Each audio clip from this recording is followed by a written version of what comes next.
Hello and welcome back to the What the Falk Sunderland review show. Sunderland have opened up a lead at the top of the League One table, and Lee Johnson's side have racked up their fifth win in 6 games by beating Accrington Stanley 2-1 at the Stadium Light on Saturday afternoon. The mood on Wearside is pretty much the best it's been in some time, in a couple of years actually. And to dissect the game and the talking points around it are 3 guests as always. First and foremost, I've got the Accrington Stanley viewpoint. Tony from across the pitch joined us during the week. It's actually a hat-trick of shows now, Tony, because you've been on 2 preview shows, so you're making your hat-trick. But how are you feeling this evening, mate? Are you all right? Mixed feelings, Graham. Nice to be with you again. Happy with the performance and disappointed with the result. But overall, you know, it was a good football match, and I thought we played well and represented the club well. So yeah, upset. No, I'm not really upset. I said disappointed, but pleased with the way they played. Yeah, you always want the points, but the performance, I think we can all agree it was a good game. Thankfully, I can say that from a winning perspective. So naturally, I've got a bit more of a biased viewpoint, but it was a good game, which I'm sure we'll get into. Secondly, in the Sunderland corner, the ever faithful now, actually, to be fair, Dave Lawrence. Dave, how are you doing? Are you good? Yeah, very well. Like you say, another victory. Managed to catch the game today as well through a busy day. Yeah, all happy. You can't complain after a win on a Saturday and the Mags getting beat. What more do we want? Yeah, I mean, it pretty much went exactly where you wanted it to go, didn't it, to be completely honest? But yeah, always good. I mean, Sunderland first and foremost winning. Mags getting beat is always a wonderful bonus, especially when it's by a fair good margin as well. And last but certainly not least, obviously, Jack's not with us this week. I think he's out gallivanting. He's probably gone to the tonic. I've seen him in there a few times. He's the tricky customer. But we've got a sound replacement, some would say even better. And a podcast debut. Obviously, he's recently been heard on the wonderful Wise Men Say podcast. But he makes his debut for What the Falk, the 3rd best Sunderland podcast this evening. Welcome to the show, Brad Sharp. Brad, how are you, mate? You all right? Yeah, I'm good, Graham. Thanks. How are you?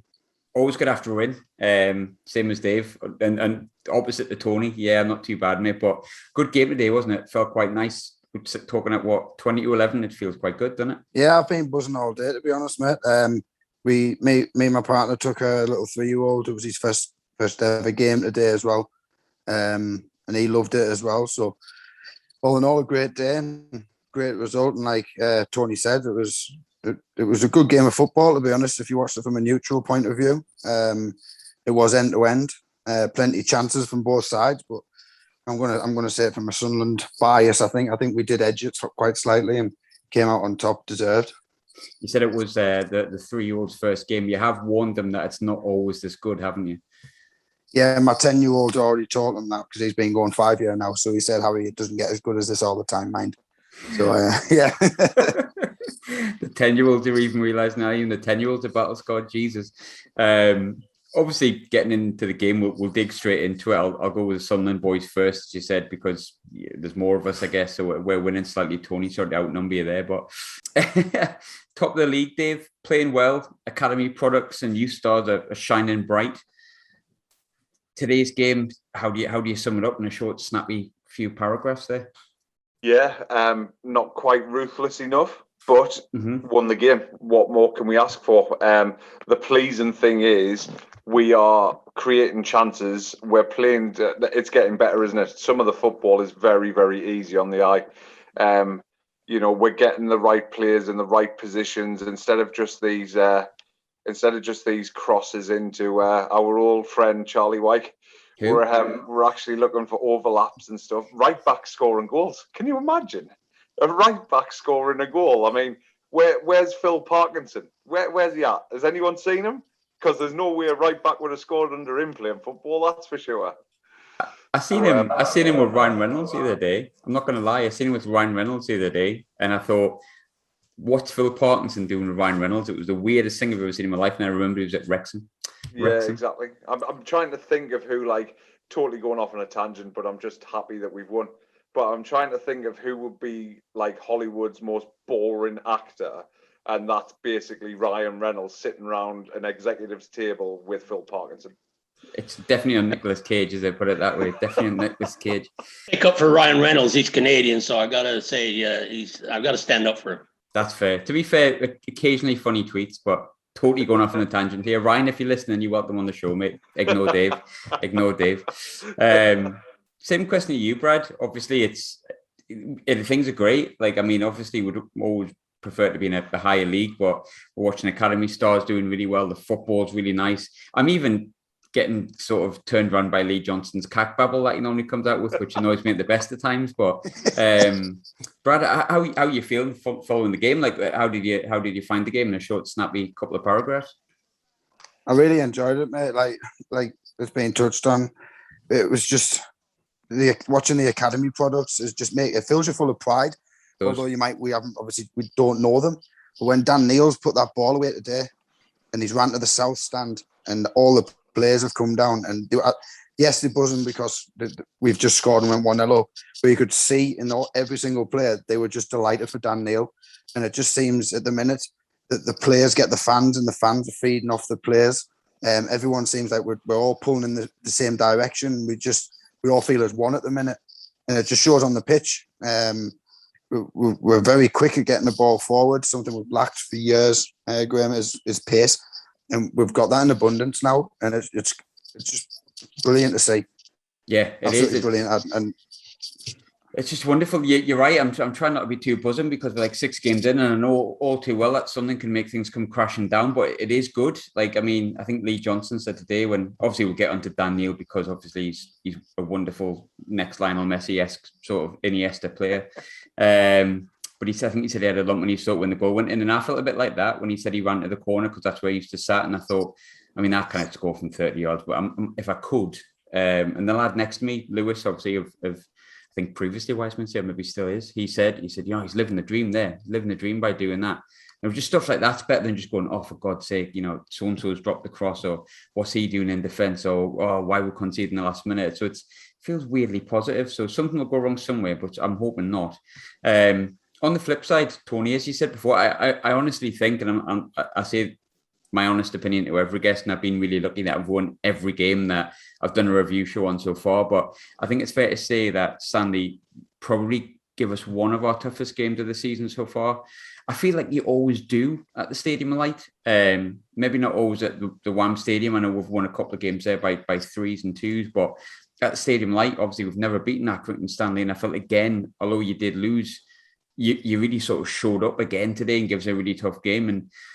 But at the end of the day, I get that we won. And obviously you can hear me, Dave and Brad are buzzing. And as he said before, a little bit upset because you want to win games of football. But you've had a few hours to digest it, Tony. How is the mood in the Accrington Stanley sort of fan base then? Well, I think positive because of the way the lads played. When they went behind 1-0 and then showed some resolve and got really a fairly quick equalizer from the set piece. And that's one of the things, I think one of the strengths of the team is because of the height they've got. And I mean, it was a really good header into the back of the net. I mean, I'm a bit obviously more biased on the Stanley point of view, but I thought the match was a lot closer than our 2 other learned guests here. And I thought that your fullback there, I think he kept the ball off the line, and it could have ended up a draw. Might not have been a fair result from your point of view, but I thought we played well enough that if we'd have got a point, I don't think that would have been unjust. But I got to say, your keeper, the new fella came in, he seemed a bit shaky during the match at some points. I don't know if it was nerves or the crowd or whatever, his first match. He did sort of settle in towards the end, but there was sometimes that he might have made some of the Sunderland fans a bit nervous. I know he was a bit shaky at times, but overall, really good game of football. I thought we created chances. It's a bit disappointing that our strikers aren't scoring yet. And again, we had 2 of our top players out with injuries. But I thought Hamilton, when he came on the second half for Pell, I thought made an impact. Clark played well, so I think it bodes well for Stanley. And like 10 years ago, who would have said that you guys, Sunderland fans, would have been over the moon with a victory over Accrington Stanley? So I think that says a lot about how far Stanley has come in these years. That it's celebrated as a big victory because you beat Accrington Stanley. And I think it does, and I think some people would hear that as in like, because I know some people, there's been some debate tonight about Sunderland shouldn't celebrate, and of course we should. But I think if you're taking it from an Accrington Stanley viewpoint, as you have just said there, Tony, I think to be fair, I did say today walking into the stadium, and a lot of people agreed, like today's a big game. We need to win. Accrington have come up and twice taken points off us, and once went in front 2-0 and a couple of years ago, came back last season. And I always think the only thing that, as we talked about in the preview show, that could potentially hinder Accrington would be squad size. But you always give people a game. And I think, to be fair to Accrington Stanley, if the name might not be massive, but there's certainly a much better team that's in there now. And it felt like today you were every bit as much as involved as, say, Wycombe were, for example, and as dangerous, if not more dangerous than Wycombe were. And I know Wycombe are stereotypically and historically a smaller club, but they've just been relegated from the Championship as well. And naturally, they should be up and around those playoff or promotion positions. And I felt you were every bit as good, if not better than Accrington. And that probably is just testament from an Accrington viewpoint of how far you've come, isn't it, really? Well, yeah, and I think certainly Coleman wanted to go for a result because he brought on all four strikers and dropped Dion Charles to the wing back and went to almost a 4-3-3 with Malcolm sitting behind the front two. And I think that shows that he wasn't willing to accept just a 2-1 defeat. He was going for a point and thought that he could do it. So all hats off to the lads and the coaching staff for giving it a good go. In terms of starting lineups, obviously there was a couple of changes for both teams, but Dave, I'll come to you first with it. I love the name. Ron Thorben Hoffman obviously started in goal, and that was, I think, the only change we actually made, or the only expected change that we made. We'll get onto his performance soon, because I think there's been a little bit of debate about it. I do have my thought process on it. But when the team was announced, were you quite happy with the way it lined up, including the fact that the Hoff, as he'll now be known as, was not going to be hopefully hassled within the net, or at least given the chance to not be hassled? Yeah. I mean, I don't think you're signing players from, although there's a contradiction in this, but I don't think you're signing players from places like kind of Bayern Munich too, without them becoming an integral part of your side, basically. I'm sure they probably had higher offers from other players where they probably would have sat on the bench. So I'm sure that's probably why they've dropped down to our level. Quite big signings for the level, really. And it just shows you, I thought, obviously we don't know how they've trained and stuff, but I thought the winger was probably unlucky not to be included in the squad today, because I think Gooch is doing okay, and I thought he did all right on the left today, but he's kind of been a little bit indifferent. So I think his position's potentially under threat quite soon, to be honest. But yeah, I think lineup-wise, to be honest, mate, as long as Ross Stewart's playing, I'm over the moon. I don't care. I just love the bloke. I'm genuinely in love with him. I don't care if he scores 5 goals all season. I still love him 25 times more than Charlie White and his family. And that's my new tagline on this show. Every week, every time I come on this podcast, I'm just going to slate Charlie White because I hate him. I absolutely hate him. I don't mind admitting it. He's had more yellow cards than he has goals this season now.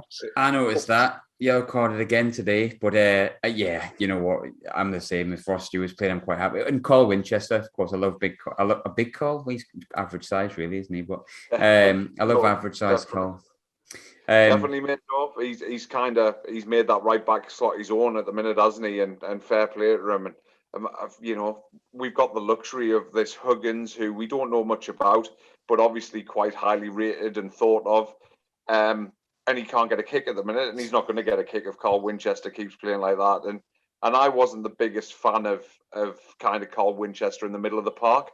So to see him thriving at right back, I'm all for it. Like you say, it's just this newfound optimism, which poor Tony, he's here kind of going, what are these lads talking about, But this is strange for us. This is really strange for us. So long may it continue.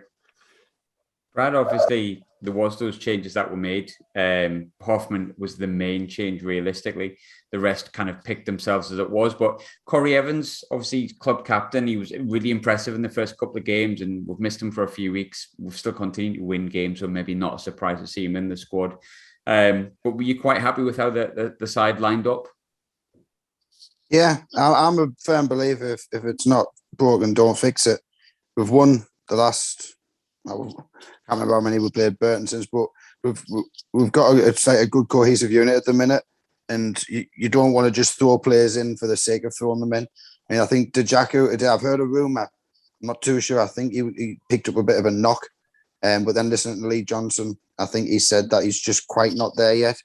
He hasn't had a full pre-season, so they're just going to bed him in slowly. But yeah, I thought Hoffman was okay.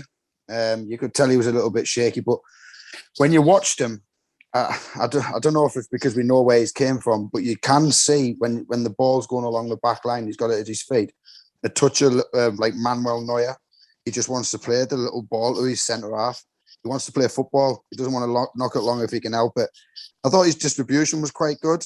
Yeah, I did too, actually. And towards the end of the game, I think he came and collected a few things. Before that, like you say, it could have been nerves of playing in front of 30,000 people, going from a reserve side to 30,000 in the first team game. Might have got the better of him. But when he settled, I thought he was okay. Don't think he was tested too much, apart from the goal, really. So, yeah, I mean, like you said about the team, it just picks itself at the minute. Corey Evans, I'd love to see him back in, but who do you take out as we keep winning?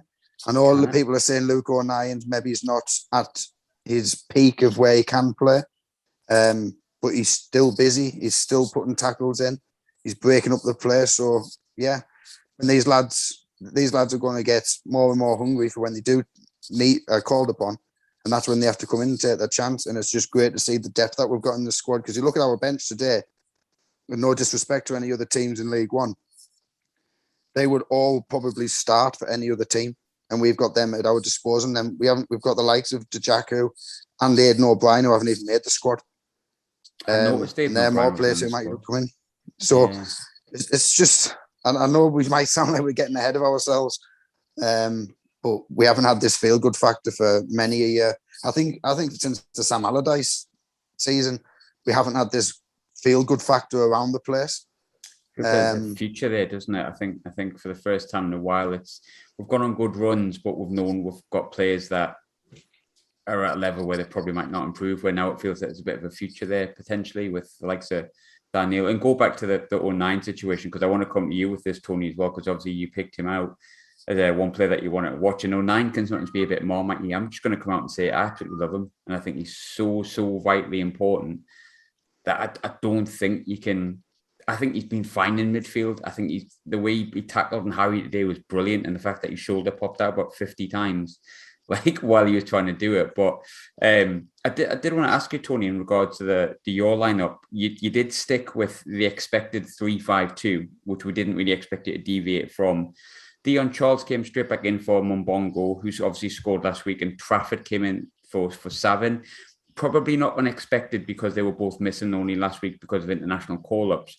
But do you think that Mumbongo was a little bit unlucky not to start after scoring last week? No, he's coming off the bench at most of the matches, and he only started last week because Charles was away.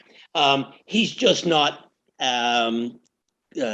clicking on all cylinders at the moment. His timing's a bit off, and I know as a striker you need to play to get your timing back. But no, I thought it was a good move in coming off the bench, and I think you'll see, unless one of the other strikers goes in, doesn't start scoring, or they get into a poor run of form, you may see him start. But I think John Coleman has got his 1-2 punches with Bishop and Charles.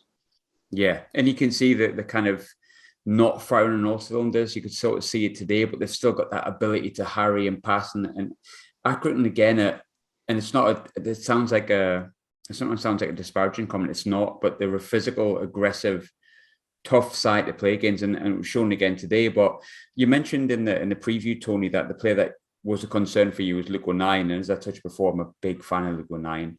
And he was certainly in the thick of the action. I think he's obviously dislocated his shoulder last year and it popped out about 70 times today, I think, because he was getting that involved. As I said before, though, I felt like Stanley were a very physical side. And I think, if anything, whilst other players might have stood out today for Sunderland and for Accrington's team, I felt like O'Nien really helped us with the physicality of Accrington Stanley today. But which Sunderland players did you feel gave Stanley a good game, and which players do you think really stood out for Stanley as well, Tony? Well, I thought your other midfield player that played alongside O'Nien, yeah, I thought he played well. And the striker up front give the defenders, our centre backs, a bit of trouble. But I think overall, it was a good football match from both teams' point of view. Both teams kept the ball on the pitch and moved it around quite nicely. And I thought one of the reasons I think your keeper didn't have to make a lot of saves is that when we had the ball in and around the box, you guys crowded around the penalty spot in the box, and there was 6, 7, 8 players in there, and there was a lot of blocked shots.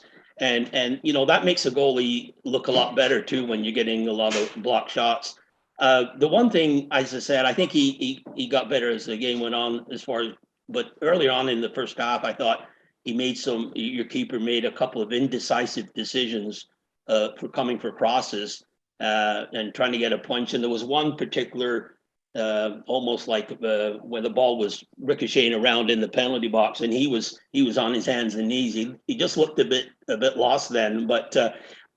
And that's one of the things why you have good defenders in front of you, and they did, and they covered for him, and as a result, really kept the ball at the outside. So Stanley didn't have any, a lot of really close chances because of you guys where you kept the ball to the outside. Felt like we were very compact today. I felt those times when Kirk, and obviously he headed the ball off the line, which was ridiculous, by the way. I don't know how he managed to do that. He was right at my end, and his head seemed to come off his shoulders to move to head the ball. Watching it back, it wasn't quite as impressive as I originally thought, but nonetheless. But I felt like those points when we got very narrow as well, which sometimes hindered us because you could get the ball over the top. But I felt like we did kind of, when you came at us, make sure that the box was full of people so you didn't physically outmuscle us, which is potentially where you're coming from, I think, Tony. Yeah, and if your guy doesn't, the fullback doesn't head that ball off the line, this is a totally different conversation and a different feeling in the Sunderland camp. So, a win is a win. But, if that goes in, as I said, we're both walking away with a point. So I'm happy because we weren't played off the park. And when we go to a team that's one of the favorites for promotion, and you can play with that intensity and play good football, pleasing on the eye, and create chances, you got to be pleased with that. And if it wasn't for, as I say, a header off the line, we could have had a point. And that's the way it goes. It's a game of inches, isn't it? Yeah, very much so, 100%, as I think many teams can testify. Dave, you knew it was coming. Tony's mentioned him. We all love him. Brad's mentioned him. Dan Neil's absolutely unreal. His first goal. What a player. What a man. What did you make of his performance today, Dave? Yeah, we've said for a few weeks, we saw it when he started off at fullback, that he just sees things that nobody else sees, and that's not a bad thing, for having someone who can play defence splitting passes from deep on the park or from further up the pitch.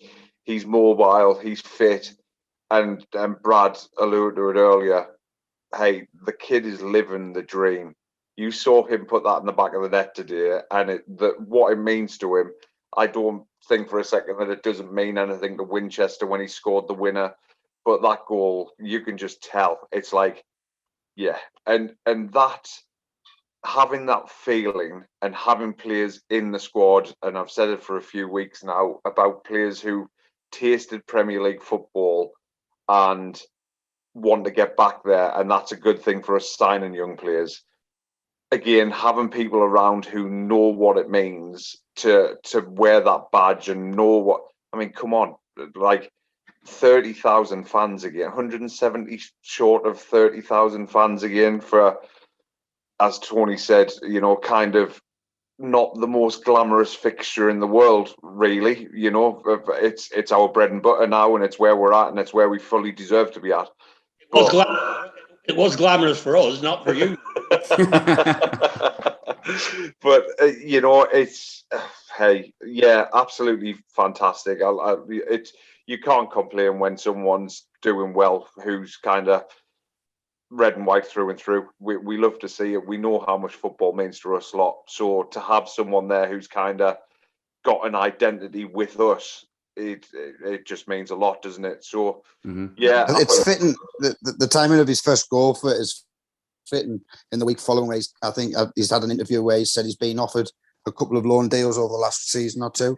He said, "No, I want to stay and fight because this is my boyhood club," and he's knuckled down, and he's lived everyone in Sunderland's dream.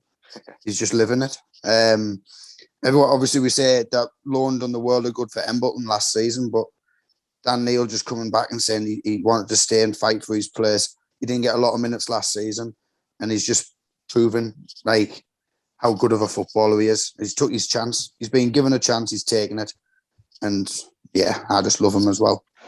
There's a huge part for me that kind of secretly doesn't want to mention him on any podcast. So like the third tier one that I do on a Monday, and just like if people go, "Oh, who's your best player?" I'm like, not Dan Neil. Nah. Because I feel like at the minute there's people who will notice certain players. McGeady's obviously the one, but Dan Neil has been our player of the year so far in the first 6 games. Long way to go, of course, but first 6 games he's been the standout. Be it at left back when he's not even left-footed in midfield, and I feel like he's at the minute someone that people are kind of not really noticing outside of Sunderland. So if it stays like that, I'm quite happy. But I think really, Brad, that the world's his oyster if he continues like this, isn't he? I mean, there's people talking about him going up the levels, and I know it's sometimes sound biased and overzealous when you're only 6 games in and you're in League One and the kids when you played the best part of 10 games. But he really does look to have that ability, that size, that physical presence that he could potentially, if we do go up the leagues, come with us. And if not, go up on himself anyway. Well, I've been saying for a few weeks now, I said we need to get him tied down to a long-term deal. Mm-hmm. And it's basically because of his age, it's got to say if we're not at the level where you could be in the next 2 or 3 years, then you are free to go. But if not, stay with us. The team will be built around him. I mean, not to the same level, but similar to sort of like Jack Grealish. He stayed in the Championship with Aston Villa for a couple of seasons. And he had Premier League offers. I think he was offered to Tottenham. And he stuck with his boyhood club. And then he's went and got himself into the England squad and at Manchester City for £100 million. You know what I mean? I might be blowing it a bit out of proportion, but we've seen talent come through our academy before with like Jordan Henderson and Pickford. And we know what our academy is capable of producing. And I just feel like we need to tie him down and give him the understanding that going forward, the team is going to be his. And see where we're at in 3 years. And if we're not at the level where we're planning to be, either that be top of the Championship or fighting in the playoffs in the Championship, then you are free to go because you'll be in your prime at 22, 23-year-old. So, yeah, I love him. Like Dave feels for Ross Stewart, I feel the same way for Dan Neil. If there's any if Man City's board are listening, by the way, we wouldn't accept 100 million for Dan Neil. That 100 million's not, it might buy a boot currently, so don't even think about doing a Jack Grealish on us. In all seriousness, he did have a good game. One question I wanted to ask about Stanley, Tony. We sort of discussed in the preview about how I said you always seem to have this good start and then you get to a point and sometimes it can be squad depth, it can be injuries, it can be something that affects Stanley where they finish 8th, 9th, 10th. And I know it was a defeat today. I know that. And again, we've discussed fine margins and obviously we're the happier and obviously we're biased and we've all got our club biases. But did today's performance, despite the fact that it was a defeat, make you think that maybe Stanley can continue to be up and round there and actually do better than maybe people might originally thought at the start of the season? Does that add to your hope that you can actually make a real promotion push maybe for the playoffs this season? Well, I think today's match, obviously against top team in Sunderland, and people who haven't seen Stanley play And there's a lot of chatter that has been going on this week from some Sunderland people. Not you guys, just some of the stuff I saw that I don't think I'd seen Stanley play, and we're predicting a sort of one-sided match. And knowing Stanley, that's not the team. They're gonna give everybody a good run. And I think I'm happy with the performance, and it gives me positive a feeling to think we can go head to head with anybody in the league. And we are deeper this year than last year. We don't certainly have the depth on the bench that Sunderland does, but you can see today that some of the players that came on, that the new signing Hamilton came on, had an impact, as I mentioned. But yeah, I think we showed a lot of people today what Stanley's about, that an underdog team, a small town team can do. And I'm pleased with the performance. And as I said, disappointed we didn't get a point. But yeah. I think we got a lot more respect. We have more respect from a lot of people now than we did before the match. I just want to quickly apologise to Tony in case he scrolls through my Twitter, because I might have said it was going to be 11-0 this morning. So I just thought I'd apologise for that now. Well, I'm gonna say, if Tony listened, I don't know if he's ever heard of Total Sport on it's a radio program, Tony, and I actually said I think Accrington will give us a good game, because I think they've been recruiting similar to Sunderland in the sense of bringing in a lot of youth, younger players, hungry players. And I said on the radio, I think I was on Wednesday, I said I think Accrington can push us, and credit to them. They've done exactly that. I think both teams at times were a bit sloppy with the pass. I think first half there was a few times Accrington's left centre half was just giving it to us to come down the right hand side with McGeady and Winchester. But once they cut their errors out, like you say, it was a good game of football to watch, and I really thoroughly enjoyed it. It was. I just want to throw in. I mean, it shows the way that where the team has got so far is that the people, and I mentioned this to you before, Graham, the teams that are sending players on loan to Stanley, they're Premier League clubs, Burnley and Man City sending players, and last year we had the Chelsea goalkeeper Baxter. So I think it shows that we've come a long way, and that players are going to get an opportunity at Stanley to prove themselves. And like Brad mentioned, they've signed a lot of young players, which bodes well for the future. Now, if we get out, and that's a big if we can actually get out of League One, I think the odds are for more for you guys than us. But I think we've got a legitimate chance to force ourselves to be in and around the playoffs. Yeah, I think I very much think so. I would like to think I've been here long enough that I can do a secondary podcast called The Third Tier. So I obviously seemingly have some knowledge that I've been down here, and I've always been impressed by Stanley, if I'm honest. Sometimes frustratingly so on Friday nights a few years ago, and last year towards the back end of last season. But I thought you were one of the best sides we came up against. But one more question from a Sunderland perspective. I'll come to you first, Dave, with it, because obviously we like these in bite-sized chunks as best we can. And I think we've got to look at Carl Winchester here. I think for me, Winchester's the big one. And when it comes to him playing at right back, yeah, I know he played at right back for Oldham when he was with Lee Johnson, but I think it's quite obvious when he first came that he was a defensive or potentially box-to-box midfielder. But I'll openly admit, I absolutely love Carl Winchester at right back specifically. I think he's been great. I think obviously McGeady and Gooch switched wings today. I think he did really well with McGeady. I think he gives lots of support. He's controlled. He's defensively good. We've talked about bringing in a right back. We brought in Huggins. Good pedigree, came from Leeds, played last season in the Premier League against Arsenal. But is it now time to say Carl Winchester is Sunderland's right back, and it is going to be a right back for Sunderland? I mean, surely the answer to that question, Graham, I guess, is just simply on performances week in, week out. And I said a little bit earlier, I just don't see how you can drop him from it at the minute. You know, he's He's mobile. He's getting up and down. I think he gets up and down better than he ever did when he was centre midfield for me. I thought he was a bit lethargic, a little bit slow. And of course, that could have been fitness issues, and he might just be fitter now, But yeah, he's good. He's quite intelligent with his movement. You see it. You saw McGeady pick up that ball for the second goal, and his instant thought was to get round the outside of Stanley's defender, probably thinking more to open up the space for Aidan McGeady. But McGeady's got enough about him to think they all think I'm going to shoot here. I'll slide rule, pass it through, and yeah, good finish as well. Hey, yeah, especially for this level, I can't see any reason why he should be moved from there. For me, he's good at tackling. He's good in the air. He's shown what he's about at the minute, I think, and long may it continue for me. Yeah, absolutely. I can't deny how much I really genuinely love Carl Winchester. We've all admitted our love for one player today. Mine's Carl Winchester. I think Dave said, is Ross Stewart his boy? Highland Haaland. Highland Haaland now.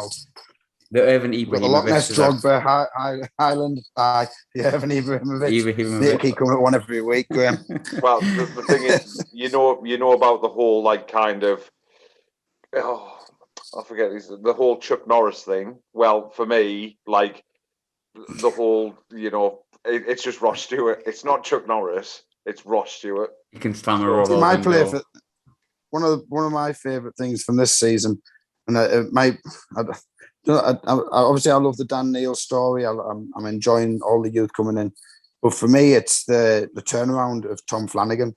It's just going a little bit under the radar, in my opinion. I think the way he looks after Doyle and the other defenders it's brilliant. I don't think he's put a foot wrong. I think obviously he's going to be suspended for the next game because he's had 5 yellows in 6 games, which is some achievement, to be honest. But I think it's just the amount of stick he's had over the last 2 or 3 seasons. Some deserved, maybe some not deserved, and some bang out of order, to be honest. But it's just I'm just enjoying seeing him finding his form, and there is a reason why managers have continued to persist with him. He must be doing something that we don't see week in, week out. And yeah, I mean, I'm not going to say he's the best player this season, but I think he's one of the refreshing ones that I've enjoyed from previous seasons that we've maybe just seen it might be a turning point for him now. Virgil Flan Wyke. Don't mention Wyke. I just want to put this out there because I'm sure Graham is going to apologise to you, Tony, and on behalf of the show. But we're not normally this in love with football, and we're not normally this in love with Sunderland Football Club. And I'm sure that people are going to listen to this and that really cheesy, horrible rom-com that's on telly that you almost throw up at. That's basically what we're doing, and I apologise profusely. I've also just realised I'm not happy I said Virgil Flan Wyke when it actually meant Virgil Flan Dyke. I'll echo what Dave says there, Tony, as well, because in previous seasons, if Graham had asked me to come on, I'd have had an excuse not to. But now I just can't wait to talk about Sunderland. She's always good. One of the big things... Oh, caused people outside there. I think it might have been a crash. Hopefully not. I'll get that edited. Before we leave, it's become a thing where I ask everyone for sort of one word to sum up their feeling on the day. I'll leave Tony last, I think, to be fair, because obviously he's had to deal with a lot of good Sunderland stuff. But Dave, your experience in the one-word reviews, what's your one word to sum up today? Oh, that's a tough one today. What am I going with? One word review. I'm going with fantastic. Fantastic. That'll do me. Brad, what's yours? That's what I think. It's going to be boring. I was just going to say ecstatic. Aye, that does me. Mine's going to be Winchester, just because he's class. But Tony, you get ecstatic the final also. Sorry, Graham. The reason it's ecstatic as well is maybe people that are listening at this moment, and Emma's Raducanu, who's just won the US Open, and I've followed her career as well. So ecstatic is just peaked over now. So yeah, we'll go with ecstatic. Final word. What's your one word to sum it up? Just before I say my one word, just to remind the woman that won the U.S. Open was born in Toronto, Canada. One word for me, positive. Good word. Good word to have. I feel the same way, actually. I'll stick with my Winchester, but the positive is good. But as always, it's been a really positive vibe. I promise I actually haven't touched a drink of beer today at all. I've been away in Berlin, as all my Twitter followers will know. I've had far too much cocktails for 1 week, so I didn't drink today. But Dave, thanks very much for coming on. Brad, thanks as always for coming on. And Tony, thanks for making your hat-trick and giving up your time this week. I hope Accrington have a good rest of the season, apart from when they play Sunderland, which of course I'm sure you will be echoing the same way back. We're looking forward to seeing you guys at the Wham Stadium, and hopefully we can return the favor. Yeah, hopefully not on that case. Hopefully not. But it's been a pleasure. Thanks, gentlemen. I appreciate it. No problem. Talk to you guys. Thanks to you all. Thank you.